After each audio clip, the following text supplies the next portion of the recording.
I have spent the last 8 months working on building a dietary supplement brand for the US market, and in this video I summarize all my learnings. So if you've ever dreamt about launching your own supplement line, or you're a guy that's into e-commerce and sees the potential in this business, then this video is for you. To be fully precise, the business that I'm building is a functional chewing gum, which is maybe a little bit more complex than a simple pre-workout powder or even a gummy product, but it's the same category, so the same learnings apply. And trust me, there's a ton of nuances in this segment, so if you want to get started and want to expedite your learning, you better watch this video till the end. We will have 5+1 sections in this video, and I'm going to be talking about why the dietary supplement space has great potential and why I personally chose this product type, the various elements of such a project and how they interact with one another, the regulations around dietary supplements, which is especially important, the process of finding a contract manufacturer, which is a lot harder than you think, building a brand identity and making sure that your brand is trademarkable, and as a bonus, I will discuss where I am with my own process right now. So, let's get into it. If you're into e-commerce like myself, you've probably seen the potential that this space has. There's literally so many cool products and also not so cool ones popping up on my Instagram feed every single day.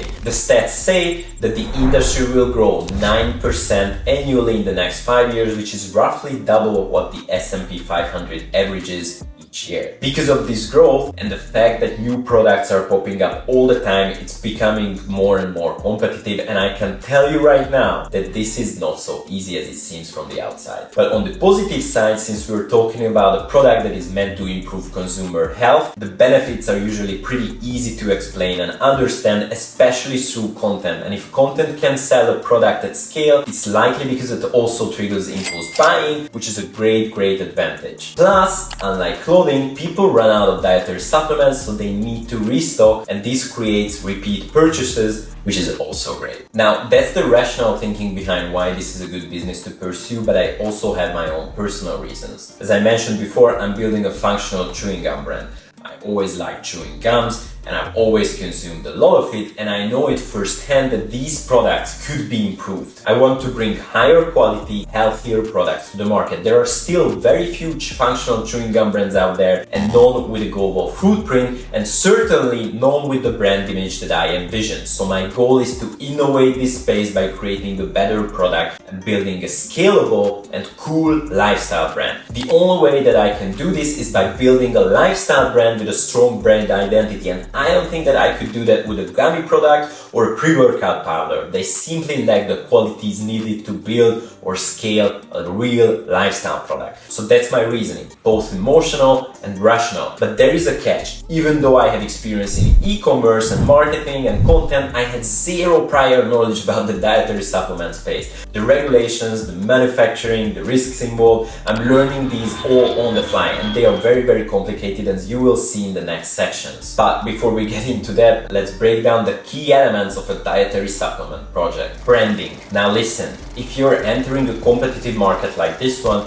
you need to stand out, and that's where branding comes in. Your branding ties directly into the problem that you're solving and the audience that you are targeting. Branding a health product for women with menopause is completely different from branding a product for mere performance or pre-workout energy. And branding also leads directly into marketing, communication, content strategy, and your packaging, which is super important. So let's talk about packaging as the next section. In my opinion, packaging is just as important as your formula. It's important in any e-commerce space because it's really part of the product experience, but in the dietary supplements, I believe it even more so. You can have the best formula in the world, but if it's packaged in the wrong way, it won't sell. And unfortunately, a bad formula still can sell well if the packaging is good, although people probably won't buy again, so I don't recommend this. Now, packaging includes the aesthetic side of things, but it also has regulatory elements, which brings us to the next point: legal and regulatory requirements. The claims that you make, the wordings you use, your supplement facts table, FDA disclaimers, all of these need to be correct. And legal compliance doesn't stop at packaging, it also applies to your website, your ads, and your social media. You need to be careful about how you frame your product benefits, as legal mistakes here can be very costly. And fourth, we have manufacturing. Who's making your products? Do they have the right certifications? How is their facility managed? What testing do they perform? I will cover this in detail later, but your manufacturer can literally make or break your project. These four elements, the branding, the packaging, the regulations, and the manufacturing, all interact. Your vision determines your formula and product type. You shortlist suppliers, choose one, and if you have a brand new formula, then they need to do an R&D process. Then maybe an ingredient could react poorly with another, and suddenly your entire formula and claims need to change. That could also mean a rebranding, reworking your packaging, and everything. And you will see how everything is interconnected, and it takes time and patience to get it right.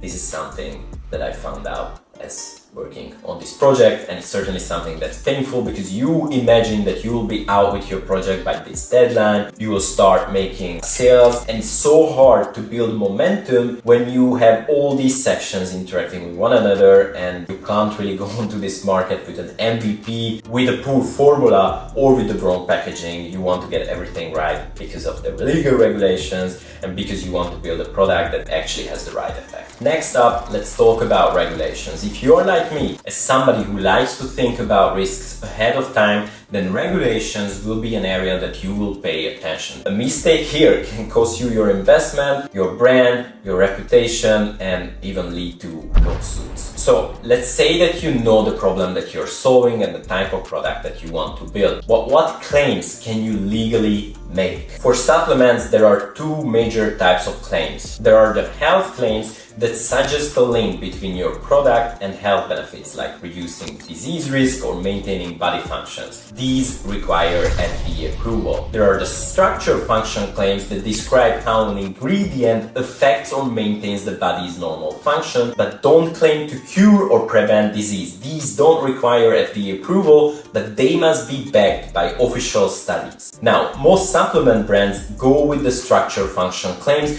because they are easier to support. You just need studies showing that your ingredient in the amount that you use provides the claimed benefit. For example, if research shows that 100 milligrams of calcium supports cognitive function and your product contains 100 milligrams of calcium, then you can claim that it supports cognitive function, but you can't say that it enhances mental performance or anything exaggerated. Stick to the clinical language. And one more interesting thing, if you're building a product that has a multitude of ingredients like an AG1, but your claim is centered around one key benefit like improving mental performance, then you're basically good to go if you have a lead ingredient in your product. That lead ingredient has to have that clinically proven amount inside your product for you to legally be able to make a claim related to it. But again, you need to make sure that you are using that ingredient in the sufficient amount to back up your claims. So if you've got 100 milligrams of calcium and 10 milligrams of magnesium, then don't write all over your label that it's doing something that magnesium is causing. By the way, everything that I'm doing right now is an overview. I'm not a health expert. Always make sure to consult with an FDA specialist, your contract manufacturer, or health professional. They will know this topic inside out. Anyways, the key takeaways for you: focus on structure function claims, back up claims with clinical studies, use careful wording, and base your claims on clinically proven ingredient effects and amounts. Next up, we're gonna be talking about contract manufacturers. Finding a contract manufacturer can be challenging depending on the type of product that you're bringing to the market. For me,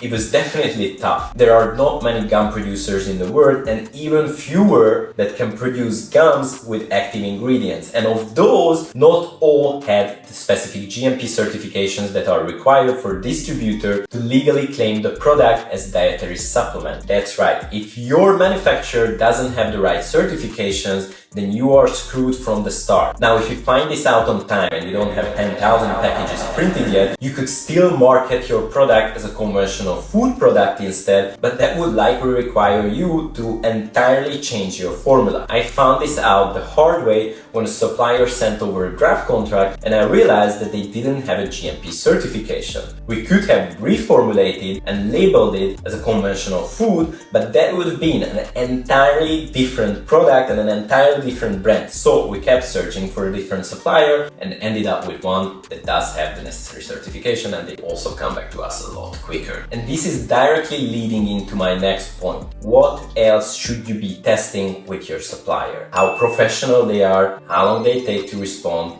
and how helpful they are. You are new to the industry and they will know it. Some may see you as a waste of time, and that's understandable, frankly, but if they treat you like shit, it's certainly not going to be a good relationship. When they produce your product, will they provide a certificate of analysis? This is an official lab report that confirms what's actually inside your product. Without this, they could claim anything about the formula and you would have no way to verify it. And since you don't know the industry yet, they might not even mention this unless you specifically ask for it. Would a manufacturer really send you a product without verifying its content?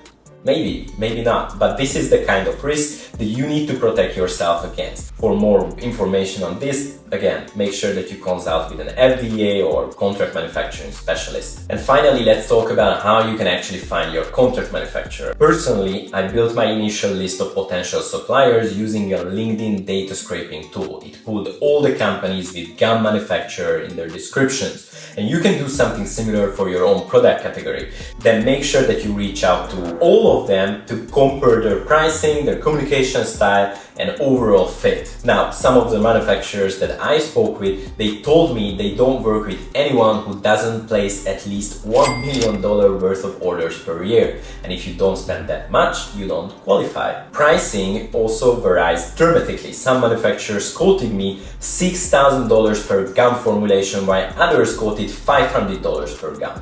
The best thing that you can do is to reach out to as many suppliers as possible and see what responses you get. Alright, we are at our final point, your brand name and brand identity. Personally, I love branding and I'm really not a big fan of dropshipping because for the most part, you're not creating any real value. You're usually just shipping a product, whereas if you're building a brand, you're creating long-term equity that can be scaled and sold for multiple. And beyond the economics, brands are simply fun. They make us emotionally engaged. So my main goal with my project is to build a brand that's fun, relatable, and can reach large audiences and has a real positive impact, both by selling a product with real health benefits and by standing for values that benefit society. Now, because I'm entering the dietary supplement space with a product that offers health benefits, I can create a positioning that ties into sports, and sports have always been a huge passion of mine. I truly believe that sports is one of the only vehicles that has the power to positively influence the masses. With that in mind, if I want to go into sports, I need a specific brand identity. For example, an appetite suppressant pill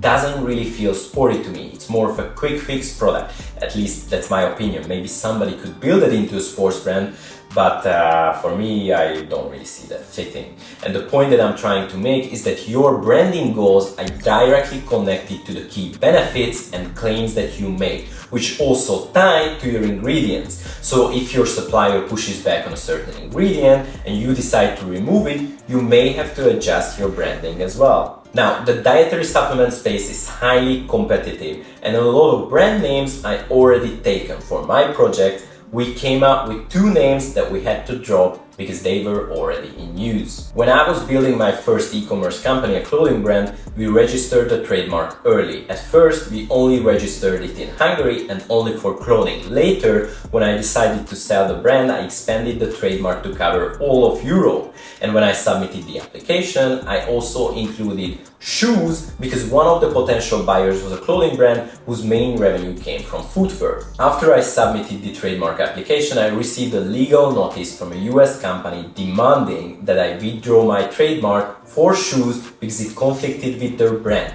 My brand was called Weights and theirs was called Baits. And at the time, we didn't even sell shoes, so I was confused. Now, eventually, I withdrew the application for the footwear because this was a publicly registered company with billions of dollars of revenue, but the situation taught me 2 things. First, trademarks have real value. And second, you need to think through your trademark strategy carefully ahead of time. For my gum, I had a name in my mind the moment that I decided that I want to pursue this project. Then I first checked if the domain was available and then if the name was actually trademarkable in the US. You can do this by going to the website of uspto.gov and running a trademark search. Just make sure that you check all trademarks, not just the active ones, because maybe a competitor might be in the registration process. And if they submitted the application before you, they will be preferred to get that trademark ahead of you. After 2 failed attempts at finding a name that's available, I contacted a trademark lawyer to help me search for an available name that was distinct enough for us to be legally protected. And on our second search with them, we found one that was clear and I went with it. So why care about trademark, you may ask? Well, if your project becomes successful, the last thing you want is to be forced to stop selling and changing the entire brand identity because someone files a trademark case against you. Plus, if you ever seek investors, they will prefer that you own the trademark. It's a valuable asset and having legal ownerships makes your brand more defensible. And that's about branding. Now you understand how your brand identity takes shape and how to think about choosing a name that will actually last and support your project through its entirety until the moment that you sell it. So as a bonus section, I wanted to share where we are right now. Everything I've talked about, I learned since starting this project. It's been 8 months and honestly, I thought that I would be able to bring the product to the market by now. But it turns out that a project like this requires a lot more work behind the scenes. So you also need to be patient, as I said before. We recently received our first samples produced with our own unique formula from the supplier that we'll be working with. The samples were great in terms of effect and taste, but one of the ingredients caused some sort of issue, and now we are waiting for the supplier to run some extra tests, figure out which one of the ingredients was this, and so we'll probably have to adjust the formula accordingly. Now in the meantime, our packaging manufacturer just finished developing the design of the boxes and our designer is finalizing the visuals. We'll be selling our gums in pouches and those pouches will go into boxes, so we need to create 2 separate designs. I've already approved the pouch design, but since I recently made some changes to the brand identity, I decided to tweak the pouch design as well, so you can see how everything interacts. All that being said, I'm hoping that we will finish all the back-end work in March, produce the gums in April, and have them packaged and shipped to the US in May. That's the plan. I really want to start the actual work, like selling the product, building the brand, and getting it out to you and everybody else. We'll see how it goes. Again, apart from teaching me about the dietary supplements, this project is certainly teaching me how to become more patient. Anyways, I hope that you enjoyed this video. I think I did a good job summarizing all the key points, so there's a lot of value for you. And if you're building a product in this space, then definitely good luck. Make sure that you subscribe to follow my own personal journey. And, I'll see you in the next one.